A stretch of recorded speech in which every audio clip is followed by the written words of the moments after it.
If you fly FPV drones, crashing is a normal thing because you push your skills to the limit to be a better pilot, and drones you build should be designed for that purpose. Hello, I am Grax, and in this video I will show you 5 steps that you can apply to your build to make it handle crashes a lot better.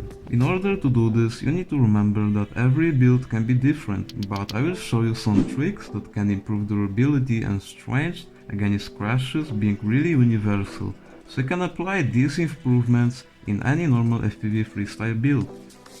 Step 1. Take care of these motor wires, because with no protection it's only a matter of time that they will get sliced.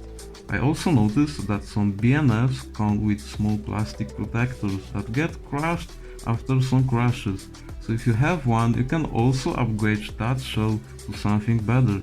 I am talking about protection armor made from blades of the propellers wrapped with nylon tape, which is little more durable than insulation tape, and you can apply thin double-sided tape for less wiggle on the soft wires. Step 2. Secure your LiPo battery, which means use 2 battery straps instead of 1.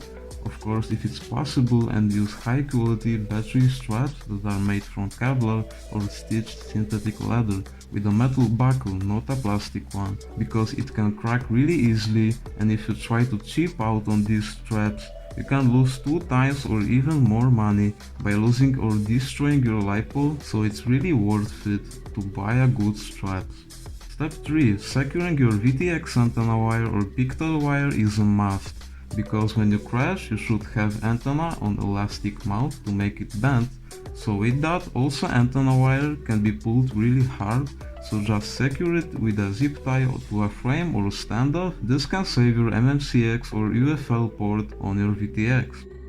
Step 4. Add a shrink tube on your VTX antenna shell. It makes your VTX antenna less prone to crack if you crash your quad into the concrete. VTX antenna shell is protected with that shrink tube. Later, if you would like to replace this protection, shell will look still like brand new. Step 5. Lowest weight as possible. If you have really risky flights near concrete or crazy bendals, you should have that one build that is really not heavy, so during a crash it will receive a lot less force on the components than the heavy one. Of course you can have really heavy and strong frame, and this is really good and alright, but keeping rest of the stuff lightweight as possible will help a lot. For example, even on Apex 5 frame, crashing with a full GoPro Hero 11 can be really different in damage than with Action 2 for example, so I really recommend to track the weight of your builds. So that's all in this short video. I hope you learned something new. Now your quads will be more durable with these 5 simple tricks that I use on my builds. Don't forget to subscribe and like. I wish you rubber trees and walls. So see you in the next one and stay creative.